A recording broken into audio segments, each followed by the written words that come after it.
My name is Mike Licona, and I'm professor of New Testament Studies at Houston Christian University.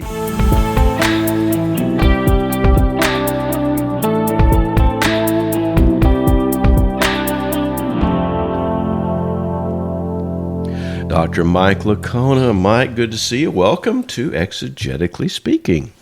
Thank you, David. Always great to see you, my brother. This is your first time with us, and we're going to be talking about a passage in a few minutes that is muy critical. It's very critical. But first of all, for those who haven't really met you and don't know much about you, how did you get started reading Greek? I was in undergrad school. I was a music major, but I just loved reading scripture. I went to a Christian university, and so many times they'd have a chapel speaker, a theologian or a pastor who would say, well, the Greek says this, and John said it this way. There's 5 different ways he could have said it, but he said it this way, and the emphasis was here. And so this is the meaning we got out of it. And it's like, wow. After a while, I thought, man, I need to learn Greek. You have to understand, I was a gifted student. When they gave me a C, it was a gift. So, I haven't heard it. I never heard that way. It was my passion to really learn how to read the New Testament in Greek. I decided I wanted to do it because I really wanted to know Scripture. So that's what got me excited about it. I took my first course with Ron Sauer, who was F.F. Bruce's final doctoral student. And he had such a passion for the biblical languages. He'd say, fellas, make it your ambition to master the Greek New Testament. It's a spiritual gold mine. And he just instilled a passion in us. And he'd get up 2:30 every morning. He says he popped up like a piece of toast. By the time he got to class, he'd already been in Scripture for 4 hours. And he usually studied Scripture 6 to 8 hours a day on his own. That's how passionate he was about it. And he'd come to class and he would share with us nuggets from the Greek New Testament. And it's like, whoa, it was so cool. And so that inspired a passion in me. And I ended up taking the equivalent of 5 years of graduate level courses in Koine Greek, as much as I could. And I still read the Greek New Testament all the time. And I just love it. So that's what got me in it. Because as you know, it takes the message of the New Testament and turns it into 3-dimensional HD color television to read it in its original language. Yeah, and that's what is so fun about what you and I do sort of on a regular basis. So today, John chapter 1, verse 1. Now, this is kind of a critical passage. You talk with a lot of people about different religions and how to engage people in different religions. Recently, you and I were talking about Jehovah's Witnesses. John chapter 1, verse 1 is one of those places. Let's get into that just a little bit. Let's talk a little bit about what's happening there in John chapter 1, verse 1. As you know, perhaps the major doctrinal difference between Jehovah's Witnesses and heterodox Christians is that we believe that Jesus is God. He's deity. He's God in some sense, whereas Jehovah's Witnesses believe that he was created by God. They actually believe that he's the Archangel Michael who took on a body and became renamed Jesus. So they think he was created by God. When we're arguing with Jehovah's Witnesses, we don't have to talk about, well, do you think the Bible is inspired by God? Because they do have a high view of Scripture. They just interpret it wrongly. So one scripture that I use to show that Jesus is God is John 1:1. Now, they're ready for that. They've been trained. They have a playbook. All I have to do is learn their playbook, and you'll know what to expect. And I know what to expect, and then I know how to answer them. John 1:1, of course, goes, in the beginning was the Word, first clause. And the Word was with God, second clause. And the Word was God, third clause. So see, it's clear in John 1:1, the third clause, it says the Word was God. Their answer is that our translations are mistaken. And the reason they'll say that is because you have the definite article in Greek, and the word God, the vocabulary word God, when it has a definite article, it's to be translated like hatheos, from which we get the word theology. It's to be translated God. But when it doesn't have an article, then it should be translated a God, like with a small g. Well, of course, that's something you learn on your vocabulary card in your first year of Greek. But when you get to second year Greek, you learn that there are many, many exceptions to that. names, places, several words can be used interchangeably with and without the article with no change in meaning.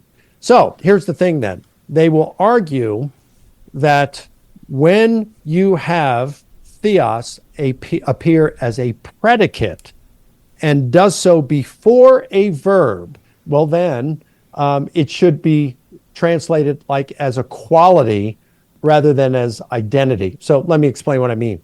If it's a predicate that I'm using as identity, I'd say Mike is the tall guy. So if I'm standing up on stage with two other people and someone says, well, who's Mike? Well, Mike's the tall guy. You're pointing to identity there to point out who I am. But if you're saying, what kind of a guy is Mike? You're wanting to bring out the quality of Mike. You'd say, well, Mike is a tall guy, talking about a quality or characteristic of Mike there. So what the Jehovah's Witnesses say is when it doesn't have an article, it's focused on the quality, which in many cases is correct. And then if it appears as a predicate before a verb, well, then there's an emphasis on the quality. Well, that is correct as well. So then they're saying, well, that way it should be translated. The word was a God or divine to get the quality. But here's where they go wrong. What I'd say is you do a search and you find that there are 4 and only 4 instances in our New Testament, our Greek New Testament, where the word theos, God, appears without an article as a predicate before a verb. So let's see what these verses say and how the New World Translation translates them. The first one comes from Luke chapter 20, verse 38. And here they translate it, he is a God, not of the dead, but of the living. Now, in Greek, you do have the word theos, God, without the article that appears as a predicate before a verb. And they've translated it as he is a God. But they've translated it as big G God. Well, that's kind of interesting. It wouldn't make sense to say, well, he is a God in that sense. They translate it as a big G. That's one. Here's another one, John 8:54. In Greek, it says, it is my Father, the one who glorifies me, whom you say, God of you is he. God, theos, appears without an article as a predicate before a verb. How do they translate it? It is my Father that glorifies me, he who you say is your God. Capital G. Here's the third verse, Philippians 2:13. We're familiar with it. For God is the one working in you both to will and to work according to his good pleasure, right? Well, here's what the Greek literally reads. God as a predicate without an article before the verb, God for is the one working in you. That's how literally in Greek. Here's how the New World Translation with a big G, for God is the one that for the sake of his good pleasure is acting within you in order for you both to will and to act. So we've looked at the first 3 verses in the New Testament that have this as theos, as a predicate without an article that precedes the verb. And we see in every case of these first 3, they translate it as a big G in contrast to the very supposed rule that they set out of why they shouldn't translate it as God. Then you come to John 1:1. The third clause literally reads, God, theos, as a predicate without an article before the verb. God was the Word. But how do they translate it? The Word was a God. So again, the New World Translation is entirely inconsistent. They make up a rule and then they break it 3 out of 4 times. The only time they apply it is in John 1:1. Doesn't seem to be a very good rule, does it, if you're going to break the rule 3 out of 4 times? That's correct. Now, the question is, what do we mean then if we're going to say God there is referring to the quality of the word? What is being said? Well, the quality is deity here. It, in essence, is saying is if God has a certain kind of divine DNA, that DNA is shared by Jesus. He has it. So in the beginning was the Word, and the Word was with God, and the Word was God. That is the proper translation, and we can show that exegetically.